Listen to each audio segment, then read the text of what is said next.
Ça fait 30 minutes que c'est terminé, du coup il y a un peu toutes les émotions qui sont là en même temps, du coup je vais peut-être dire un peu des cafouillages, de me répéter. C'est pas grave. Mais donc un petit résumé, donc du coup cette pièce traitait de beaucoup de sujets différents.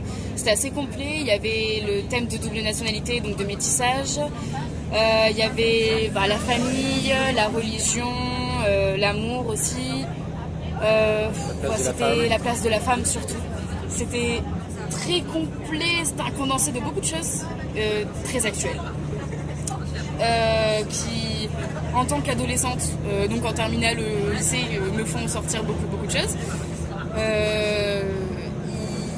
Au niveau de la mise en scène, j'ai adoré parce que comme les trois personnages qui sont sur scène sont uniquement des femmes, ils racontent une histoire de femmes dans un monde plutôt dirigé par des hommes.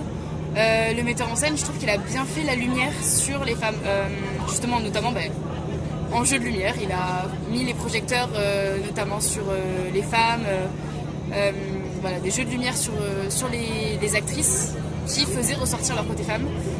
Même au niveau des costumes, Naïma qui était donc une des sœurs qui se lançait plus dans la vie, qui se déterminait plus comme française entre guillemets, c'est un terme que j'ai du mal à utiliser, mais qui sortait de son ambiance familiale, enfermée un peu dans son métissage.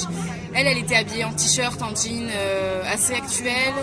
Elle se laissait vivre des expériences avec ses amis du lycée. Elle avait un garçon dont elle était amoureuse, tout ça. Leïla, elle, qui était plus du côté familial, plus liée à sa religion et à la soumission entre son père, sa mère un peu aussi et son frère. Elle était donc en robe de mariée puisque c'était le jour de son mariage. Et du coup il y avait vraiment rien que dans la mise en scène, si on voit une image de la scène, on voit directement qu'il y a une coupure entre les deux, du simple fait du côté que Leïla soit toujours du côté droit et Naïma du côté gauche. En général, elle change de place, mais en général c'est ça. Et elles se partagent beaucoup l'espace scénique. Et donc rajouter le fait qu'il y ait les costumes, la musique, les décors, rendait très très bien cette coupure entre les deux. Le personnage de la mère était vraiment étonnant. J'aimerais avoir un peu plus de réflexion pour réfléchir dessus, mais là à chaud comme ça je dirais qu'elle a eu... Alors elle n'a pas eu autant de dialogue que les deux sœurs, mais à chaque fois c'était des lignes hyper étonnantes. Elle utilisait un vocabulaire assez simple de la langue française avec des expressions arabes mélangées dedans. Elle disait miskine, ce genre de choses qui sont des expressions arabes mélangées à un vocabulaire français assez pauvre, donc qui traduit vraiment sa condition de femme expatriée, donc qui vit dans un nouveau pays, donc qui a dû apprendre la langue mais qui n'est pas allée à l'école française, donc qui n'a pas un degré de langage aussi fort que Naïma qui elle a étudié le français et qui a voulu étudier le français, qui avait cette vraie volonté.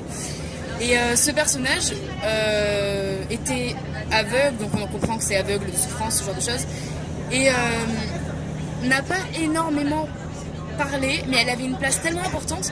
La plupart du temps, elle était sur scène tout le long, elle n'a pas arrêté d'être sur scène, et souvent elle était debout et ne disait rien, elle était seulement éclairée par une lumière pendant que les deux sœurs s'engueulaient, mais elle était tellement présente, c'était fou. Elle disait rien, mais elle avait une présence. Elle était là, elle sait tout ce qui se trame la mère dans la pièce, elle le sait. Elle sait très bien par quoi passe chacune de ses deux filles, et j'imagine qu'elle-même en est passée par là. Et c'était fou d'avoir cette présence sans même qu'il y ait de parole en fait. Voilà, donc c'est le personnage de la mère qui... c'est peut-être le personnage qui m'a le plus touchée en fait. Voilà. Alors que c'était pas forcément celle qui hurlait ou que ce soit, pas du tout. Elle était très calme et elle était un peu... On aurait dit qu'elle était perdue dans ses pensées, mais elle était très lucide, elle comprenait très bien ce qui se passait. Et c'était pas du tout la mère folle qui est perdue dans ses pensées. Non, elle est peut-être folle de chagrin, mais pour moi elle a très bien compris ce qui se passait. C'est peut-être la personne la plus lucide de cette pièce.